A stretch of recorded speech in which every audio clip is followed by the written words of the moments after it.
Good morning. It's March 6th at about 6 a.m. Wednesday.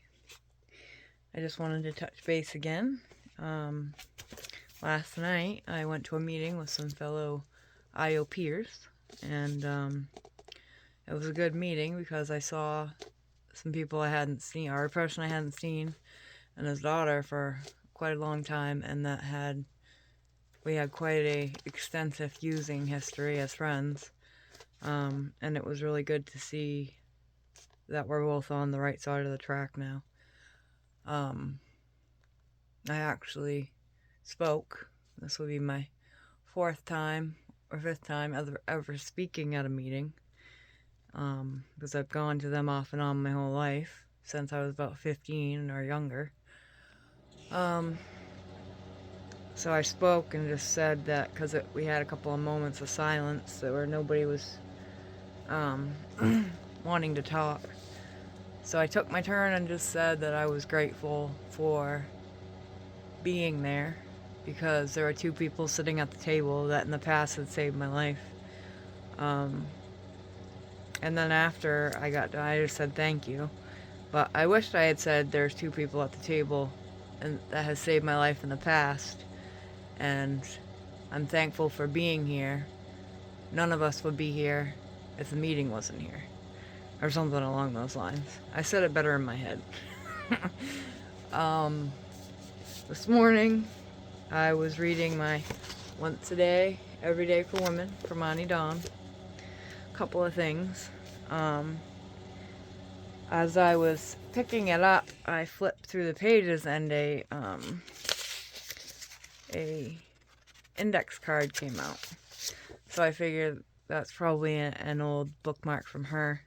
And then I thought, why don't I finger through the rest of the pages and maybe there's something else from her. And there was. There was a little page that I'd say she wrote while she was in the hospital at one point.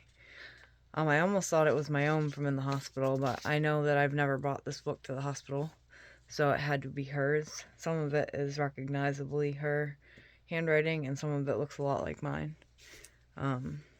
Everybody always said I look like my Auntie Dawn, and I always felt a really close bond with her, and I miss her.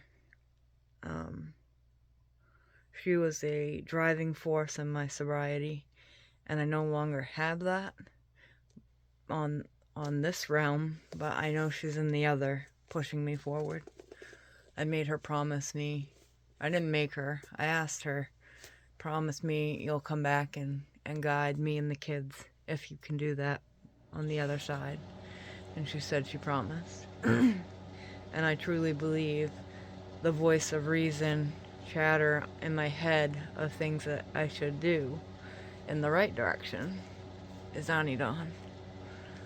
And when I realized that, it brought me to tears. This was a couple of months ago, right after the hospital.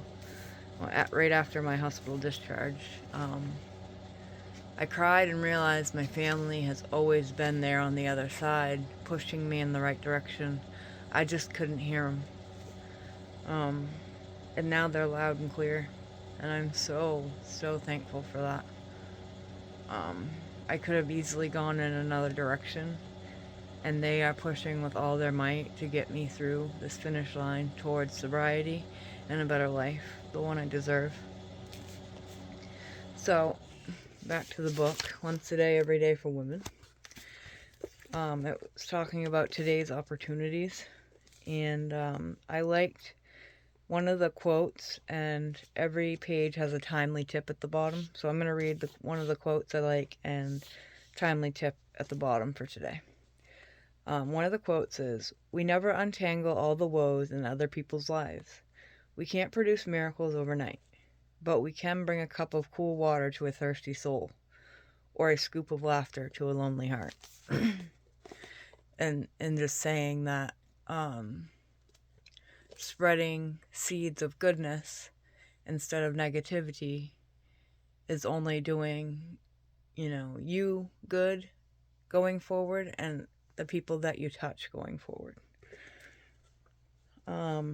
And then it says, you should seek out encouraging friends who can lift you up, and you should strive to be an encouraging friend to an encouraging friend to others. And I just want to say that I feel like no matter where I was in my addiction, that I was that type of friend to the people that mattered to me. The only difference today is, that the negativity and anger I am counteracting with positivity every time it comes up in my mind. I try not to let it out my mouth.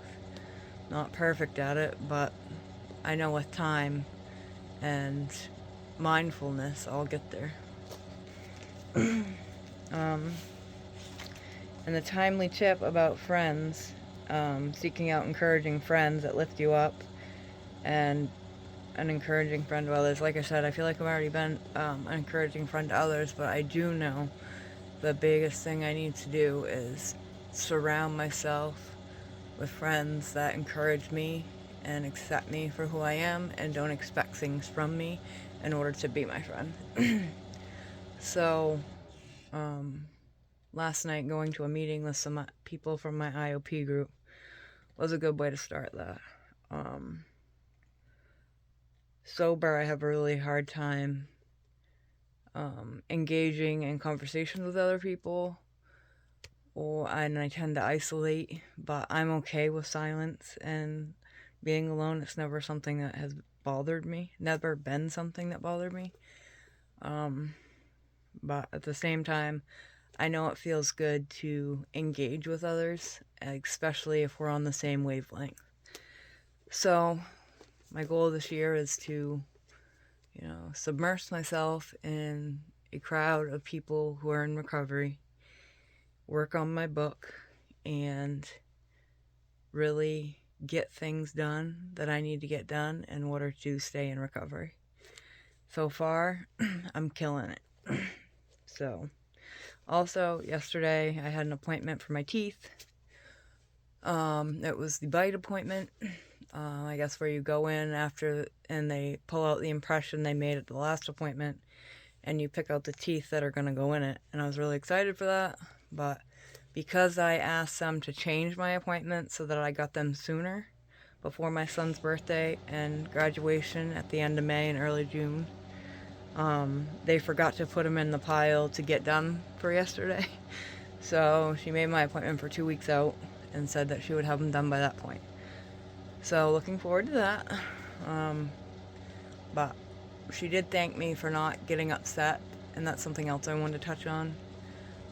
In the past, when I was not sober, I definitely would have lit her ears up one end to the other or bitched about it from one, every step I took I would have been bitching like, what the hell? Why is it always me that gets, the crap end of the stick? Or, I also had said in the past, if it wasn't for bad luck, I wouldn't have luck at all. I heard that somewhere, and it so rang true. But today I know that the character building bad luck I've had in the past has also been surrounded by actions I took in my life day to day at that time. So anyway, I'm done rambling on, and thanks for listening.